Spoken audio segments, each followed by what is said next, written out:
And eventually, one of the things I've most recently learned, I wish I had known 10 years ago, was about the power of your culture. And your company culture is everything. It exists whether you manage it or not. Mm-hmm. And so it's so powerful to be intentional about it. And as we've done that, it's amazing. It builds its own momentum, and you find that it attracts people who keep it going, and that makes it more powerful and better at attracting the right people. It just really kind of creates a life of its own, and it's exciting. So what was it? I mean, was it a book? I mean, what inspired you to kind of, wow, this is important here? Well, I've got a really wise consultant business coach that I work with, and one of the things that was really interesting, it was a simple exercise he wanted me to go through, but it sparked this entire, era of our company with our culture. Mm-hmm. He asked us, what is the feeling you want someone to have if they just walked in the door, they didn't know who you were or what you did, what would be the feel in the air? And he said, that's what the culture is. And so we went through and made a list of what those things were, and I believe there were 12 different things. And then he said, okay, now for your employees to create that, what are the standards for the employees? Mm-hmm. So we refer to it as our culture and standards, and we talk about it every single day. It's part of our ritual of our morning meetings. Somebody takes one of the 23 elements. They're the characteristics, basically, of what it means to be, an employee of Unified.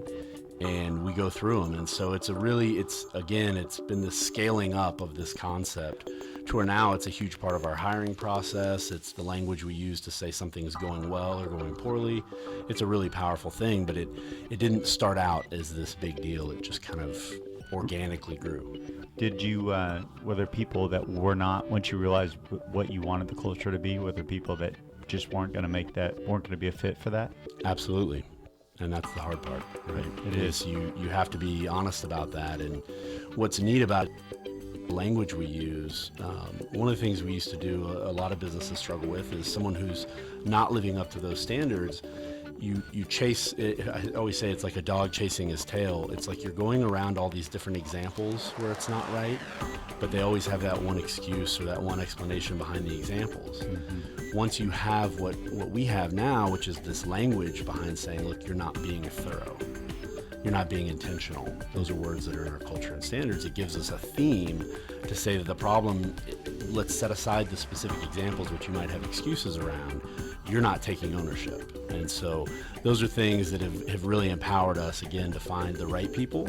And what I find is the right people, they don't shy away from that at all. They're not paranoid they're going to be, blamed about something, or, they embrace that, because we've all, any of us who have had any job at any point in our life, have all worked with someone who was loafing, somebody who just wasn't engaged and didn't really care. And that's what'll run off the best people. Or kill them. So whenever you're hiring somebody new now, do you figure all this out through the interview process using all the right words, or do you have some other kind of assessment tool or something that helps you figure that out? Well, it's shaped everything we do. So it's in our job post. We post our culture and standards. We talk about it right there. Then the first question we ask, we have kind of a weird hiring process, but we then ask people to call in and do a voicemail, basically. And the first question is, what interested you in the job? Now, the wrong answer is, hey, I'm moving to Grapevine, or, we know they're not interested in baggage conveyors, right? We can get that out of the way. So you have to get that answer. But the right answer is that, hey, I saw this job post, and this seems like the kind of company I want to work for. That tells me that they're interested in culture first. We can train skills. We know they're not going to understand anything about our industry, so that's just a given. What's great is when we bring them in with the right attitude. And so we talk about it in our first interview. One of the very first questions I asked them, we have the culture and standards on our conference room wall, and I point at it and I said, look, we care about all 23 of these. Tell me which 2 or 3 that really stand out to you. And that's a very telling question, because they're a wide variety of things. Is snacks on the list? It's no snacks, perks, none of that made the list. Salary's not up there. We're trying to get to the heart of kind of who they are as a person. And so some people are going to say, hardworking and never settle. And other people are going to turn around and say, fun and high character. And so those are all things that are on the list, but it's a very telling question to ask. And if they're kind of nonchalant and don't really care about the answer, it tells us a lot about what their motivations are. They're looking for a job. Exactly. How many interviews do they have before they get hired?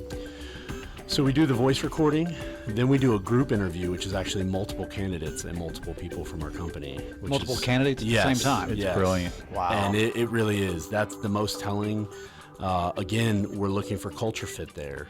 We're not going to be able to get into your job-specific history, but we can ask what you think about certain things. And one of the most telling things I always tell candidates after, we kind of pull back the curtain after we've hired them on and explain to them what we were really looking for.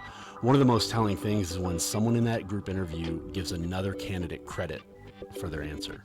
It tells you so much about being a team player, the way they're going to approach things, and the fact that they're confident enough to not try and always outshine everyone else. And so they start building. We've actually seen it where they start building on each other's answers, and it's a really powerful thing. So you hire them all. Well, we have hired two people out of we have hired two out of one interview, and that was kind of neat. So.